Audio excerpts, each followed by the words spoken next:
நெல்லை மாவட்டம் செல்வமருதூரில் உள்ள செங்குளத்தில் நேற்று உடைப்பு ஏற்பட்ட நிலையில் தற்போது வீடுகளை சூழ்ந்த தண்ணீர் வடிய தொடங்கியுள்ளது. இதுகுறித்த கூடுதல் தகவல்களை செய்தியாளர் ஆறுமுக நயினார் வழங்க கேட்கலாம். ஆறுமுக நயினார், வணக்கம். இப்ப வெள்ளம் சூழ்ந்த பகுதியிலிருந்து தண்ணீர் வடிய தொடங்கியுள்ள நிலையில் மக்கள் அங்கு வசிக்கிறார்களா அல்லது நிவாரண முகாம்களில் இருந்து மீண்டு வருகிறார்களா? என்ன சொல்கிறார்கள் அவர்கள்? வணக்கம். நெல்லை மாவட்டம் திசையன்விளை செல்வமருதூர் பகுதியில காவல் நிலையத்திற்கு எதிர்ப்புறம் இருக்கக்கூடிய பகுதியில் செங்குளம் அமைந்துள்ளது.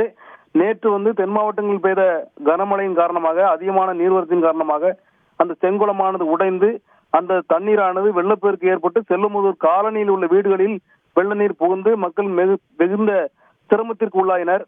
இந்த நிலையில மீட்பு பணிகளை மேற்கொள்வதற்கு வந்திருக்க ஆட்கள் கூட அந்த பகுதியில் போக முடியாத அளவிற்கு ஒரு பெரிய சவாலாக இருந்தது.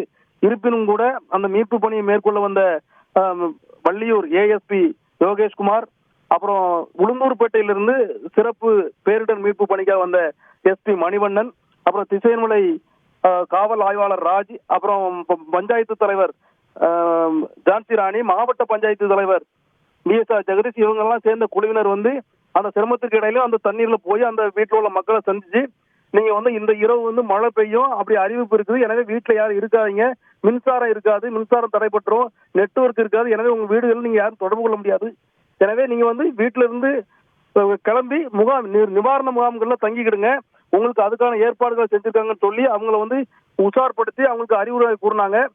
இந்த நிலையில அந்த பகுதியில் ஒரு வீடு ஒண்ணு இடிஞ்சு அந்த வீட்டுல இடிஞ்ச சுவர் விழுந்ததுனால ஒரு நபருக்கு, பெருமாள்ங்கிற நபருக்கு கால் முறிவு ஏற்பட்டது. அவரை கை தாங்கலா தூக்கி அந்த மாவட்ட பஞ்சாயத்து தலைவர் அவருடைய கார்ல ஏற்றி நிவாரண முகாமுக்கு அழைத்து சென்று அந்த உரிய மருத்துவ வசதியில மேற்கொண்டாங்க. இந்த நிலையில அந்த நீரானது இன்னைக்கு கொஞ்சம் வெளிச்சம் ஏற்பட்டது. நேற்றுலாம் கருமேகங்கள் சூழ்ந்து இருந்த சூழ்நிலை இருந்தது. இன்று லேசாக வெளிச்சம் ஏற்பட்டது. இருந்தாலும் கூட நீர் பெரிய அளவுக்கு வடியவில்லை. இன்னும் பல இடங்களில் நீர்த்தேக்கம் இருந்துதான் இருக்கிறது. இயல்பு நிலை திரும்ப வேண்டும் என்று மக்கள் இறைவனை பிரார்த்தித்துக் கொண்டிருக்கின்றனர். விரிவான தகவல்களுக்கு நன்றி ஆறுமுக நயினார். செய்திகளை உடனுக்குடன் தெரிந்து கொள்ள உடனே சப்ஸ்கிரைப் பண்ணுங்க.